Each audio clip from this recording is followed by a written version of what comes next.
Parole d'examinateur, la compréhension. L'avant-dernier critère de la liste OSCI, la compréhension, c'est le critère le plus crucial dans toute la communication aéronautique, mais c'est aussi le critère le plus subjectif. Et dans cette vidéo, on va parler de tout ce qui concerne la compréhension dans un contexte aéronautique. Comment est-ce qu'on la mesure et comment est-ce qu'on la travaille? Alors, que signifie compréhension dans un environnement aéronautique? Eh bien, ça veut dire tout simplement à quel point on est capable de comprendre tout ce qu'on entend dans un contexte aéronautique, que ce soit dans l'avion, avant le vol, après le vol, en échangeant avec du personnel au sol. En gros, tout ce qui concerne la communication aéronautique.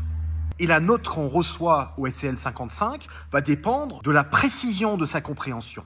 Alors, qu'en disent les critères OSCI par rapport à la compréhension? Comprehension is mostly accurate on common, concrete and work-related topics. When the speaker is confronted with an unexpected turn of events, comprehension may be slower or require clarification strategies.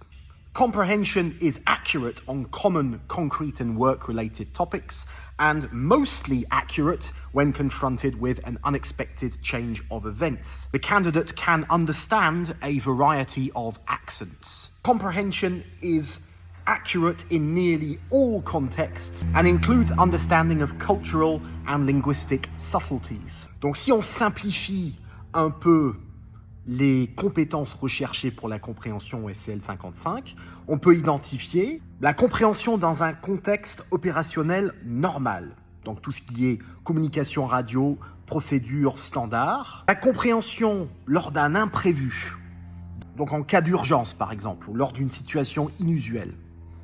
Et ensuite, on a la compréhension d'une gamme d'accents et de subtilités linguistiques. Donc en principe, plus on maîtrise ces trois critères, mieux on sera noté au SCL 55. Mais la réalité de la notation est bien différente, comme nous allons le voir.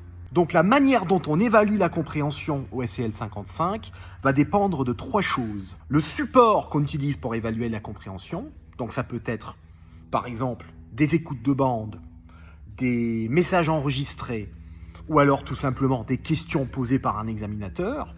Ensuite, on a la difficulté de ces supports, donc des écoutes de bande par exemple avec quelqu'un qui parle plus ou moins vite, des questions qui sont formulées d'une manière plus ou moins complexe. Ensuite, on a la manière dont on note la compréhension suite à ces exercices.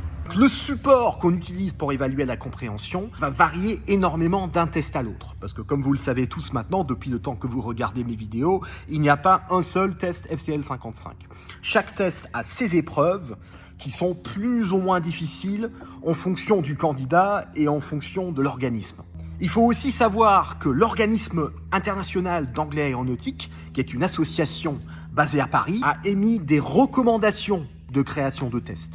Mais ce ne sont que des recommandations, ce ne sont en rien des exigences. Dans les recommandations, on recommande qu'il y ait au moins une partie de n'importe quel test d'anglais aéronautique qui soit consacrée uniquement à la compréhension. Mais c'est loin d'être le cas. Donc dans certains tests style nouvelle génération, on mesure la compréhension de manière holistique. C'est-à-dire qu'on discute avec le candidat tout au long de l'examen et on évalue sa performance en compréhension sur la base de la performance globale. Ça, c'est la première possibilité. Après, on a la possibilité de mettre des écoutes de bande, donc des messages enregistrés, soit tirés d'échanges réels, soit enregistrés par des acteurs qu'on va faire écouter au candidat pour voir un peu à quel point il comprend ce qu'il entend. Donc en général, on a ces deux manières-là d'évaluer la compréhension. Sachant qu'en France surtout, le sujet de l'écoute de bande est un sujet un peu sensible politiquement, parce qu'on entend tout le temps des histoires comme quoi un tel se serait fait bouler à un test parce que l'écoute de bande était de mauvaise qualité ou incompréhensible, etc. Ce qui fait que parfois, on a même des tests qui sont vendus, c'est même un argument de vente, le fait de ne pas avoir d'écoute de bande. Venez passer votre test chez nous, il n'y a aucune écoute de bande. Pour le pilote, c'est très bien, mais pour mesurer la compréhension, est-ce que c'est forcément une bonne chose? Je ne suis pas certain. Donc, une fois qu'on a décidé de la manière dont on veut évaluer la compréhension dans un test FCL 55, il faut qu'on décide du système de notation. Alors, si vous passez votre test à la DGAC, et chez certains autres opérateurs, il y a des écoutes de bande, donc une série d'écoutes de bande, avec souvent des textes à trous, où on doit retranscrire un peu ce qu'on entend. Et là, c'est un système de notation binaire, c'est-à-dire que même si votre niveau d'anglais est parfait partout ailleurs, si vous n'avez pas un certain nombre de points à l'écoute de bande, vous êtes bloqué au niveau 4 ou vous êtes bloqué au niveau 5. Tandis que d'autres organismes utilisent des écoutes de bande, mais s'en servent pour informer un peu l'évaluation globale du candidat en matière de compréhension. Alors, quelle est la meilleure manière d'évaluer la compréhension FCL 55 ? Personne ne le sait vraiment. Moi, je ne peux prêcher que pour ma paroisse.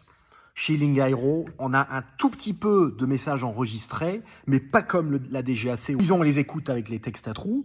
Nous, on utilise l'audio pendant le test, notamment pendant le vol fictif, pour tester la compréhension. Mais ce n'est pas un aspect binaire. Comme j'ai dit tout à l'heure, il est parfaitement possible d'utiliser les enregistrements, mais s'en servir de manière holistique pour informer sa décision. Le danger, quand on passe par un système binaire, c'est que ça produise parfois des résultats étranges. On peut citer notamment le cas de pas mal d'anglais natifs qui n'ont pas eu le niveau 6 quand ils ont passé le test à la DGAC, parce qu'ils sont tombés justement sur des bandes de très mauvaise qualité.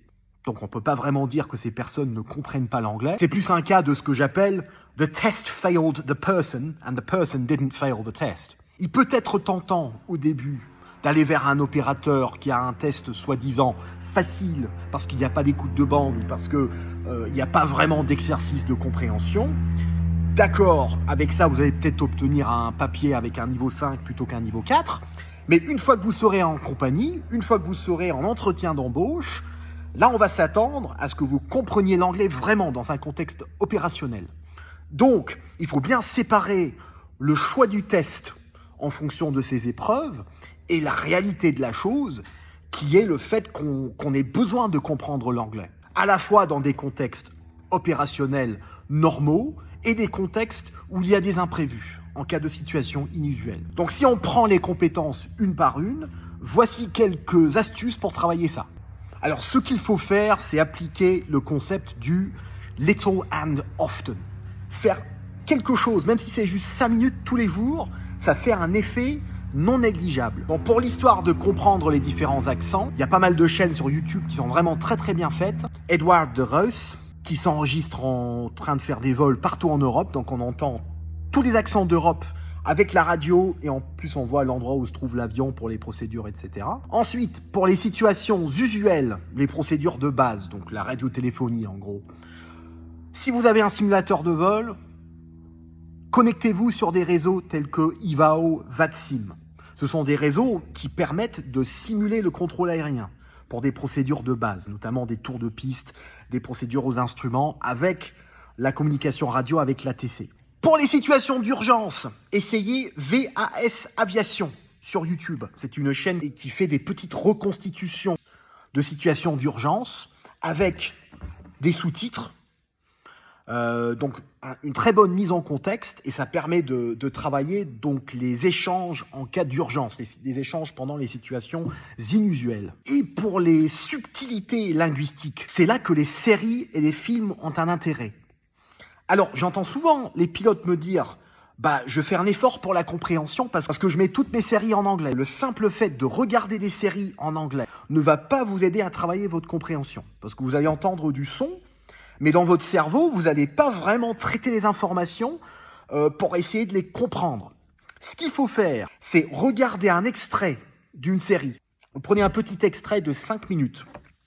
Vous mettez les sous-titres en anglais et vous écoutez en boucle cet extrait pendant 1 heure jusqu'à tout comprendre. S'il y a des mots là-dedans que vous ne connaissez pas ou des expressions là-dedans que vous ne connaissez pas, vous allez rechercher sur Internet les expressions que vous n'avez pas comprises et ensuite, vous recommencez avec le prochain segment. C'est quelque chose que moi je fais pour le néerlandais. Je deviens très obsessionnel là-dessus.